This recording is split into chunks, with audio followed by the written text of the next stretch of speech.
Okay, all right. I think we are live, which is very exciting. And let me go ahead and make sure that the chat is going. So that way, if you guys have questions or anything while we're going through the training today, you can just let me know, and I should be able to see it. Okay, let me go ahead and share my screen.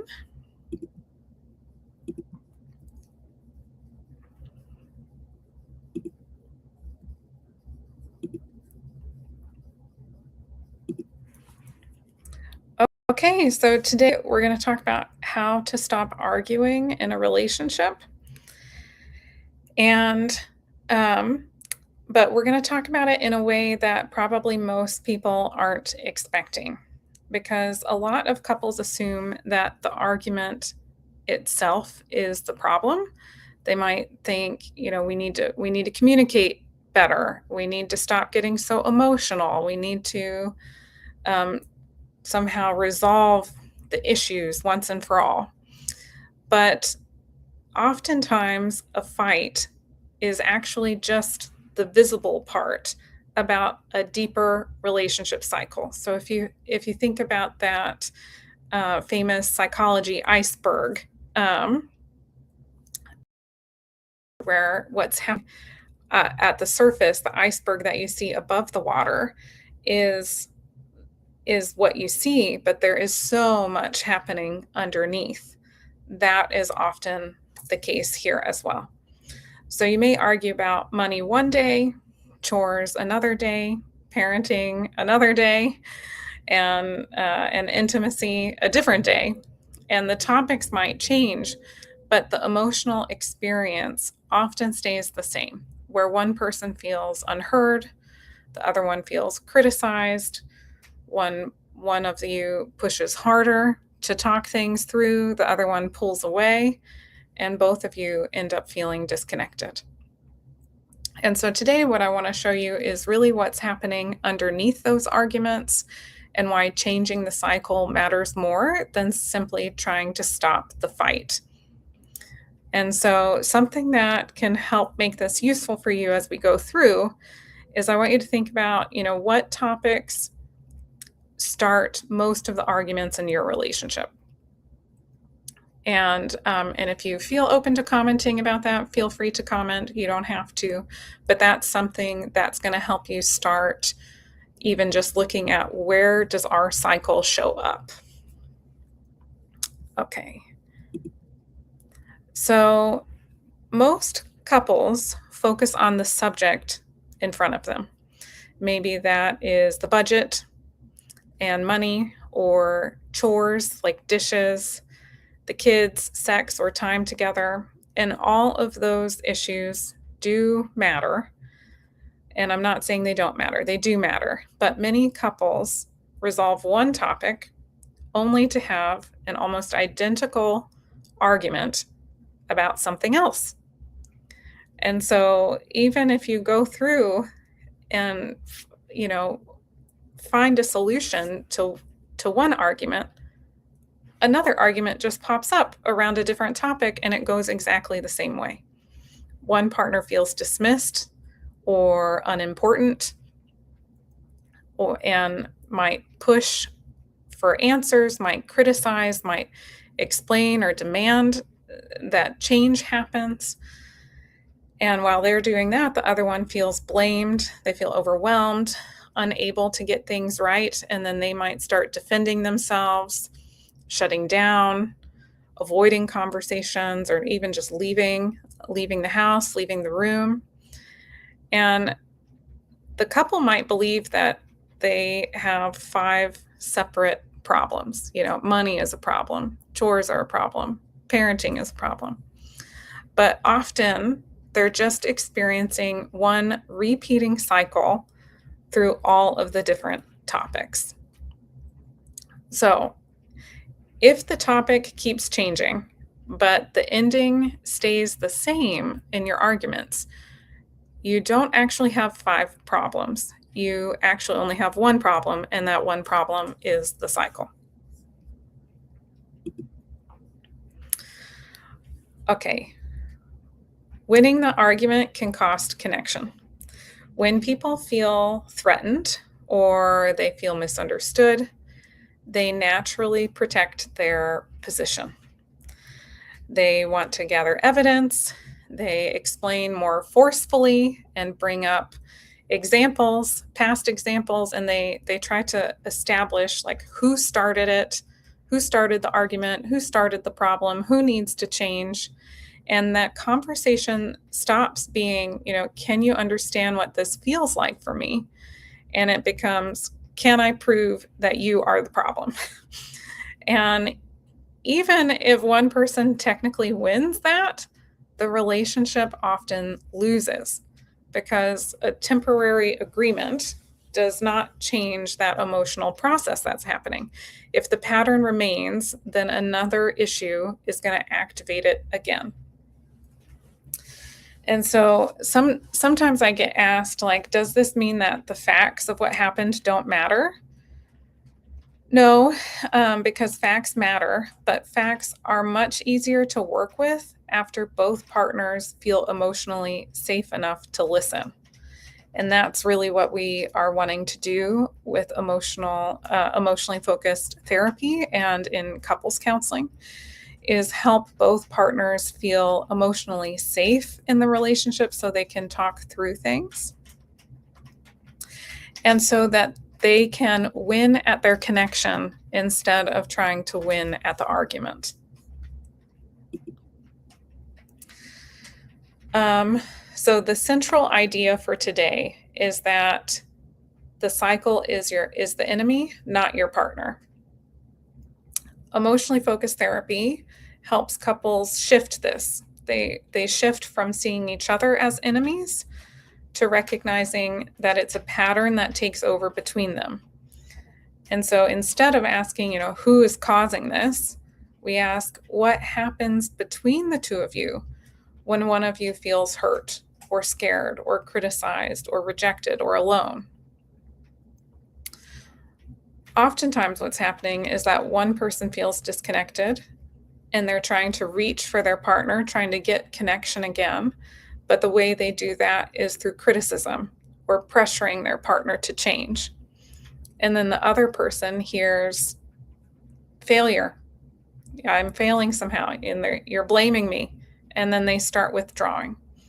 And that withdrawal often increases the first person's fear.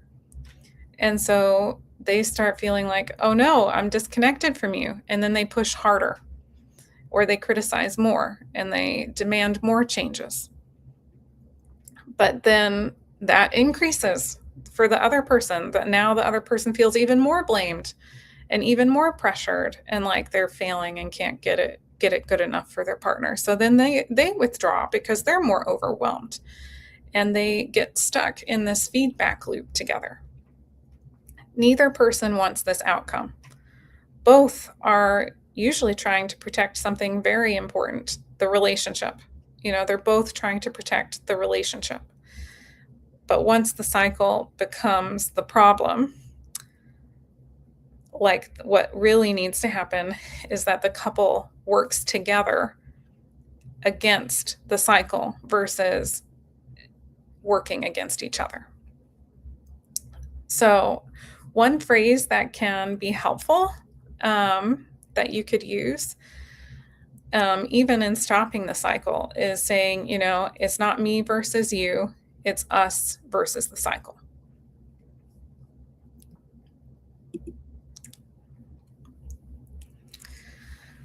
Okay. Most arguments do not begin just when someone raises their voice. They begin moments earlier. A partner looks at their phone, someone comes home late, they kind of sigh when somebody makes a request, or they just miss a bid for affection. While those events matter, the meaning attached to it often fuels the reaction. So oftentimes someone might have the meaning of I do not matter, I'm alone, I'm failing again, I can't rely on you.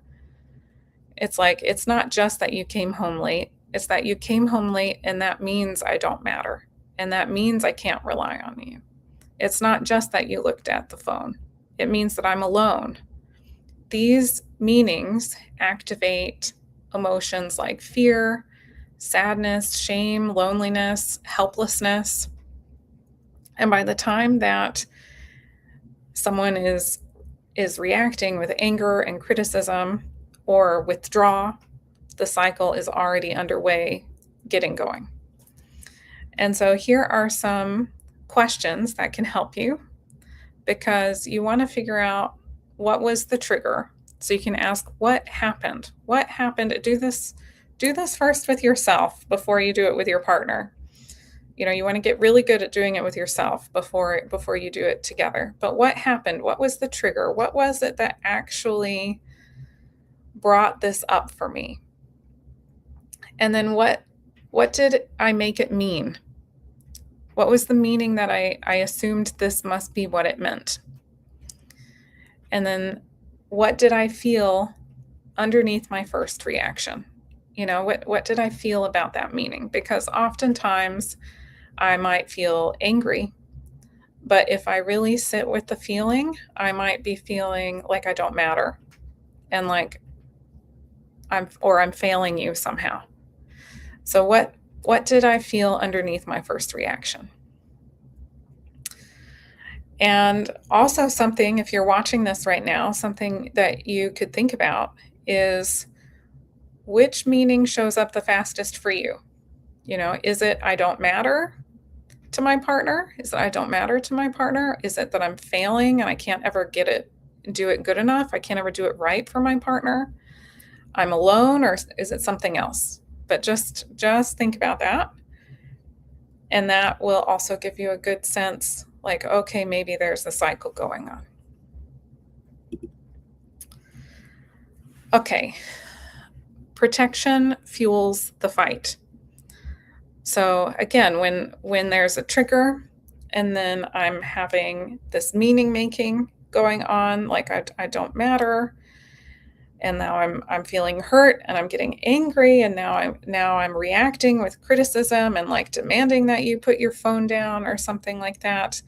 That is my protection. Because once people feel threatened, they start protecting themselves. Some people move toward conflict. This is what we call a pursuer. They ask more questions, they push for an immediate conversation, they repeat themselves, they kind of like repeat the point, trying to make sure that they're being heard. They might criticize or demand engagement from their partner, but underneath they might be saying, please show me that I matter. Please show me that I matter. Others move away from conflict, and we call them the withdrawer. They might explain, they might defend themselves, or they might even just go quiet and not say anything, or they might change the subject, or they might even walk away or leave the house. But underneath, they are typically saying, please stop confirming that I can never get this right for you. Neither strategy is proof of a lack of care. Both people usually really deeply care about each other. It's not about caring at all. But they're both in their protective strategies. And the tragedy is that each person's protection often activates the other person's deepest fear.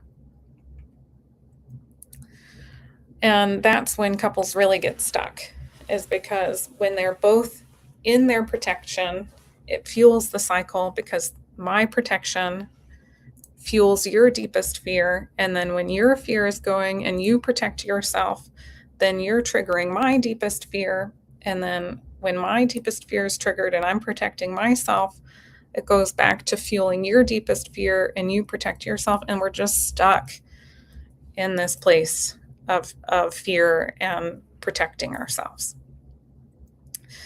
two different strategies, one painful loop. Um, Now, some people can ask, like, is withdrawing always unhealthy? No. Like, I think withdrawers sometimes get a bad rap. Like, they are sort of told that they're the problems because they're avoiding conflict and they're not working through things. No, it's not always an unhealthy response because it can actually be a healthy thing to have a regulated pause. That can be helpful. Um, but disappearing without any plans to return or work through anything, that's usually when it might transfer into unhealthy, or it might intensify the cycle more.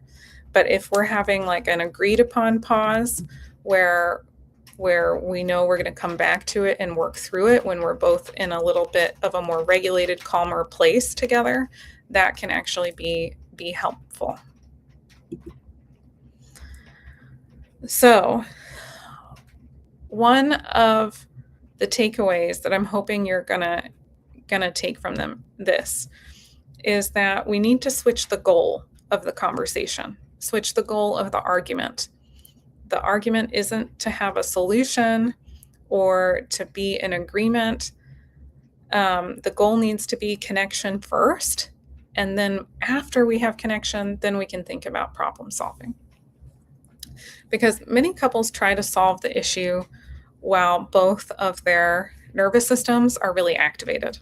And that is the least effective time to problem solve. So, step one is you want to name it. I think we're getting caught in our pattern. We're getting caught in our cycle. Step two is to pause it. A helpful pause can include reassurance and a plan to come back to the conversation. Like, I really care about you. I want us to keep talking about this. I want us to figure this out, but I'm too activated to do this right at this moment. Can we come back to this in 20 minutes? Like, does this 7:30, does that work for you? 1 p.m. And then go through the emotions of like what was happening. You want to share what was underneath. Reach in yourself. Go through the steps that I mentioned a moment before. What was the trigger? What was the meaning that I gave that? What was the emotion? Did I get into my own protection? And then when you come back together with your partner, that's what you want to share. You want to share what was underneath. So instead of saying, you never listen, which would maybe be a protective move, try saying, when I can't reach you, I start feeling really unimportant and alone. So another example would be like, instead of saying you're impossible to talk to, which again would be a reactive kind of, we're in our protective modes, try something like, when I feel like I'm disappointing you again, I get overwhelmed and I shut down. It's not about having perfect words. You don't need like a perfect script for this. It's about, can I shift out of my protective stance towards more vulnerable sharing about what happened for me?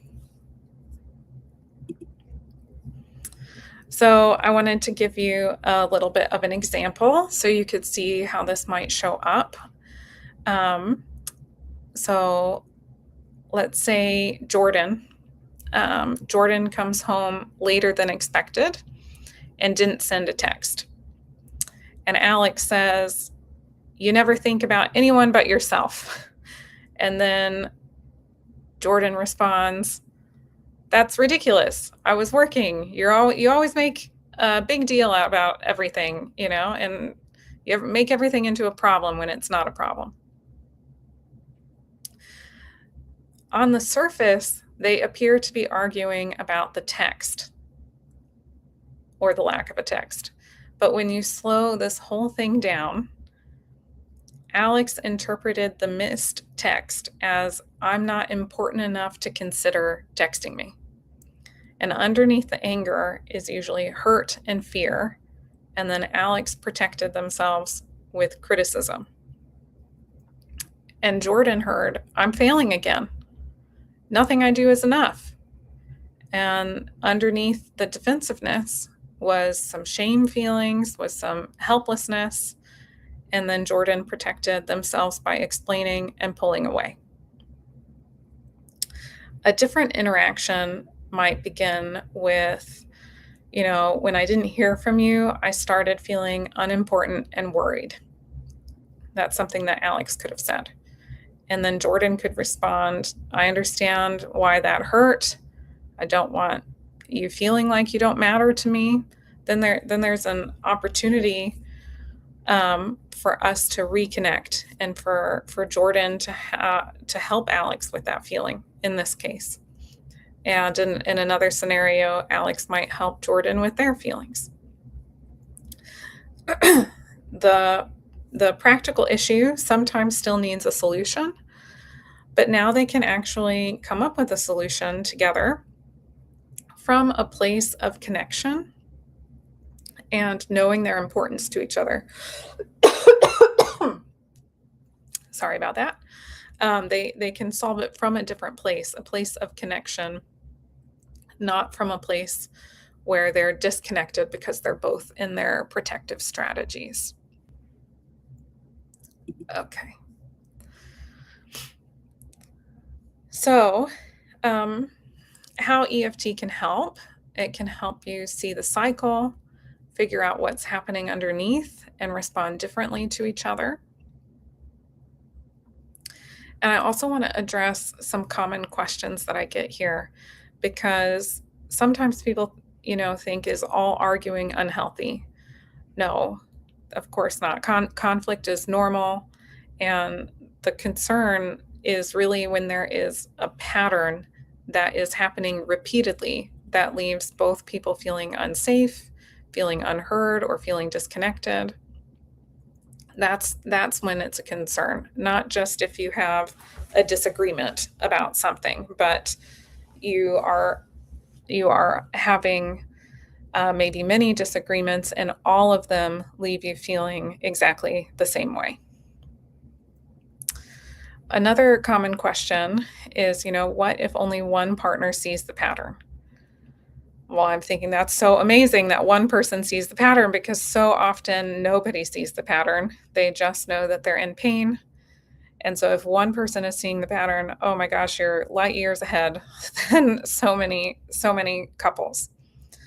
One partner can begin naming their own trigger, their own meaning making and emotions and protective stances.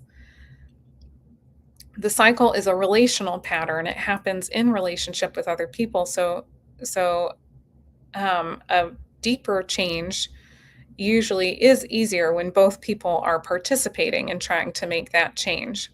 But even one different move can interrupt the sequence. If we're in like a ping pong thing that's just going back and forth and back and forth, and one person can be aware of that and start changing their part of that, it changes the whole ping pong game. And so it can still really help when one person sees the pattern and starts changing their part of the pattern. And it's going to be really helpful if both of you can participate in working on that. So sometimes people ask, like, maybe we just need communication skills. Is emotionally focused couples therapy just going to be communication skills? No. Skills can be helpful, but what we do with emotionally focused therapy actually works underneath the words, because it helps partners understand what's happening with that iceberg underneath the water, their deeper fears, their deeper needs for connection, for safety, emotional safety, for acceptance, to know that they're loved and that they matter, and how that is driving some of their protective responses. And I think this is really important. And this is why I don't actually do another type of couples counseling, because so many types of couples counseling just teach communication skills. But if communication skills worked, then couples wouldn't have these fights that just go in circles and never get them anywhere. What we do is help work on the problem underneath the problem. We work on what's below the water, that deeper part of that iceberg, so that way you could actually use communication skills at home. Um, and so another common question is like, what actually happens in couples counseling? At our practice, our therapists are going to help map out the cycle that's happening between the two of you. What is your version of that feedback loop without deciding that one person is a villain? One person is not to blame. Most couples are stuck in a repeated feedback loop. And then the therapist will help slow down those moments to really access and look at what's happening underneath, and then practice doing something different than just having your protective responses up. And it is probably important to say, like, there are some times where couples therapy is not appropriate. It doesn't work for every single situation, especially if there is like an active coercion or violence. And this is where you're going to need like an individualized assessment to see like kind of can couples counseling help you. But in the research on EFT, it does help most couples. We have like a 75% success rate, and 90% of couples say that it helps. So I think worth giving it a shot, or at least reaching out to a therapist near you to see if they think it would be appropriate for your situation. Okay, so if you are resonating with what I've covered so far today, then you may want to start thinking about like, what is our pattern? Because even if you don't ever go to couples counseling, if you want to start changing the cycle, the first step is to see the cycle. So that way you can pause it. And so this is why I created the free relationship pattern assessment, and that can help you identify your cycle that takes place during conflict moments. And then once you start seeing your cycle, you can then work towards kind of understanding what's happening underneath those reactions, and then taking the next steps towards connection again. And again, no partner is the problem in this way of looking at things. It's about seeing the pattern clearly, so that way you both can start responding differently to each other and get yourselves out of the cycle. So you can scan the QR code on the screen, or if you're watching the replay, there will be a link in the description as well. But this is how you can access that free relationship pattern assessment if you'd like. And you can also share this with your partner. If you have been saying like, I think we're in a cycle, you can share this training with your partner, so that way they can start seeing what you're thinking is happening between the two of you as well. And if you found today's training helpful to understand like conflict in a new way, one of the best ways that you can support us is by leaving a Google review. We don't ever ask counseling clients to leave Google reviews to protect their confidentiality. And so when people are willing to leave Google reviews for free trainings and webinars and things like that, that really helps. And you don't have to share anything too private. You can simply mention that you found the educational content helpful. And so if you're open to doing that, you can scan the QR code to leave the review. And thank you for being here and supporting the work that we're doing. And so the final thing to think about is what is happening in your cycle, and remembering that the goal isn't to never have disagreements, but the goal is to be able to stay connected even when we do disagree about something. So let me see. Here is the time where I want to just double check if there is any Q&A. So let me come back to my screen here, stop my share, and just see. We do have quite a few comments. Give me 1 second here. I got to figure out how to stop my share so I can just see the comments, and then we can look at them. I'm seeing there are social media distractions, lack of understanding. Yes, those can often be sources of disconnection for couples. Can I save the live? Yes, you absolutely can save the live. It will be recorded. We'll have it wherever you're watching it right now. It should show up in Facebook as a video replay that you could just go watch in Facebook. It will be on our YouTube channel as well, and it'll just be there, forever, forever on our YouTube channel. So absolutely, you can save it and share it. I really think like if you share it with your partner, that is a great way to like start the conversation about a cycle. That's what my husband and I did. We have, I think this year is our 7th wedding anniversary in like just a couple of weeks. And we were together about 2 years before that. And so 9 years, almost 10. I'm getting excited for 10, but where am I going with this? I was saying this because we started talking about cycles actually when we were dating. And that has been really, really helpful. We can still have them. Everybody sometimes will have a cycle. That's not quite the goal. What has changed though is that we have them less frequently. They're not so intense now. Now that we have done all of this work on our cycle, we are usually able to get out of it and resolve it and feel close together pretty quickly, like usually under 20 minutes now.